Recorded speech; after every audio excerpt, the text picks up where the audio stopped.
J'aurais aimé que l'histoire avec G ne nécessite pas de partie 2.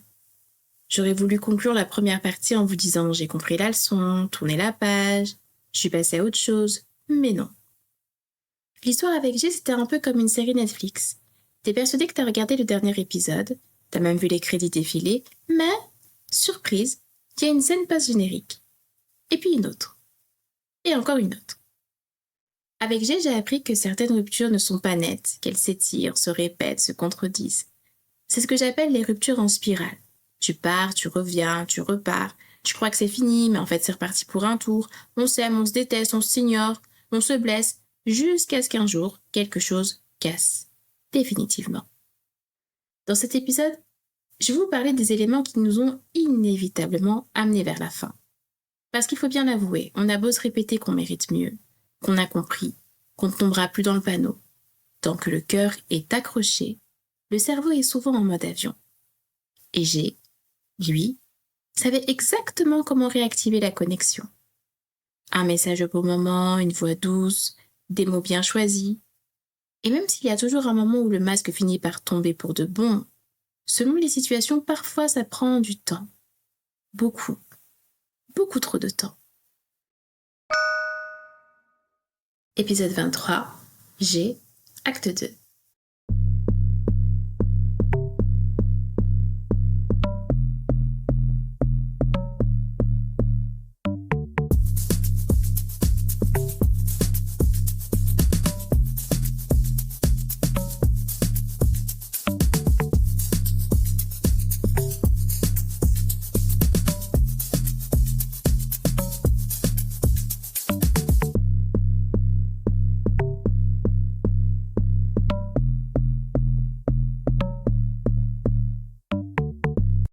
Après notre confrontation autour de la vidéo, G et moi, on a continué à se fréquenter.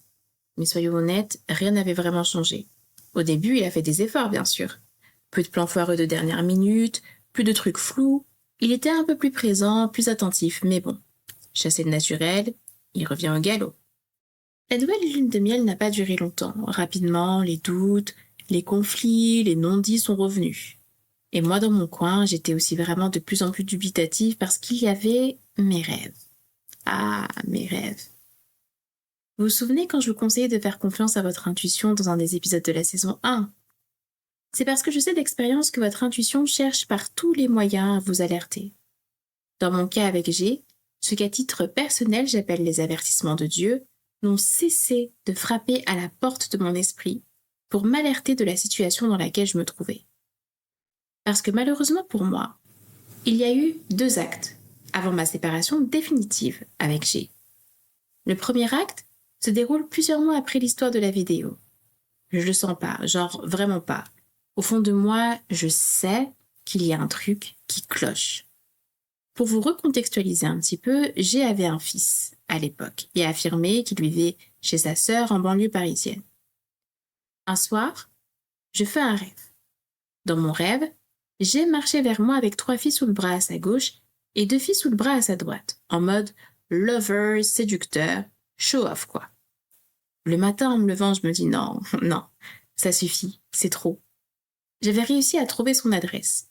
Ce jour-là, on était censé se voir. Je me dis, bon, s'il annule encore une fois et qu'il me trouve une excuse bidon, je débarque là-bas.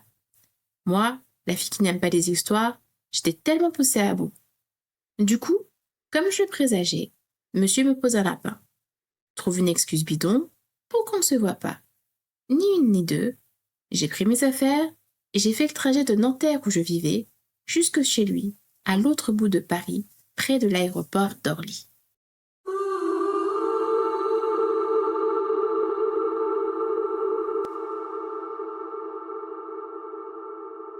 Intérieurement, encore une fois, je me dis, si je trouve son nom et le nom de la mère de son fils sur la boîte aux lettres, j'ai ma réponse. C'est qu'il ment, qu'il n'est pas célibataire. Ne me demandez plus comment j'avais trouvé le nom de famille de la mère de son fils, j'étais en mode super détective. Et mon instinct plus Google égale FBI. En arrivant en bas de chez lui, je trouve ce que je suis venue chercher. Une réponse. Une confirmation. Pas celle que je voulais, bien évidemment. Tout le long du trajet, on s'écrivait. Et je lui disais, je viens chez toi. Mais comme je suis douce, polie et mesurée, il ne m'a pas cru, vous voyez. Jusqu'à ce que je lui décrive le carrefour juste derrière chez lui. Là, soudainement, il a compris que j'étais sérieuse, que j'étais là. Au moment où je m'approche pour lire les noms sur la boîte aux lettres, il débarque. Et je le confronte, une nouvelle fois.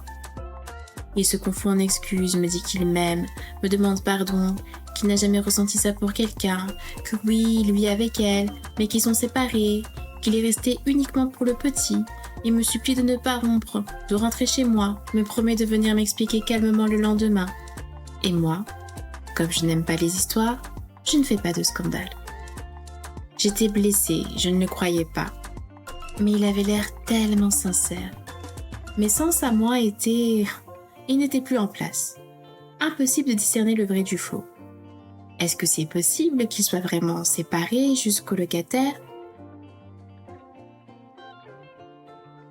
Je fais le trajet inverse vraiment chamboulé. Mes doutes s'étaient qu'en partie confirmés puisque notre bon G, dans son agilité légendaire, avait réussi à laisser la porte entr'ouverte à un « et si » dans mon cœur. Le lendemain, surprise, pas de lapin. Il vient, il est calme, posé, cohérent. On discute comme on n'avait jamais discuté. Il me donne sa version. Il me dit qu'il est célibataire, qu'il ne m'a pas dit la vérité au départ parce qu'il savait que je partirais, qu'il ne pensait pas s'attacher autant, qu'il a paniqué. Moi, je suis méfiante, mais voilà. Il a ce truc, ce charme. Et moi, j'ai ce cœur. Je finis par lui laisser une nouvelle chance. Encore. Quand je repense à ce moment, je vous avoue que même moi, je ne comprends pas pourquoi est-ce que j'accepte de lui redonner une chance à ce moment-là. C'est fou comme j'avais du mal à comprendre que les gens n'ont pas tous la même sensibilité que moi. Je ne chercherai jamais à faire du mal à quelqu'un, à l'utiliser, lui faire perdre son temps. Jamais je ne jouerai avec les sentiments d'une personne. Alors, dans ma tête, c'était simple. Moi, j'étais sincère. Alors comment pouvait-il ne pas l'être ? Pourtant, des avertissements, j'en ai eu. Des preuves, j'en ai eu. Même si elles étaient circonstancielles. Tout, dans son comportement, criait « Mensonge !» Mais moi, j'ai espéré. Parce qu'il parlait de vivre ensemble, de faire des bébés. Ma logique, je n'y dérogeais pas. Moi, j'étais sincère. Comment pouvait-il ne pas l'être ? Ce qui m'amène à la leçon de cet épisode. Leçon numéro 24. Quand tes yeux et ton cœur s'accommodent de la réalité, sache que ton esprit connaît la vérité. Hey, c'était Lucrèce et vous étiez sur Destiny Podcast.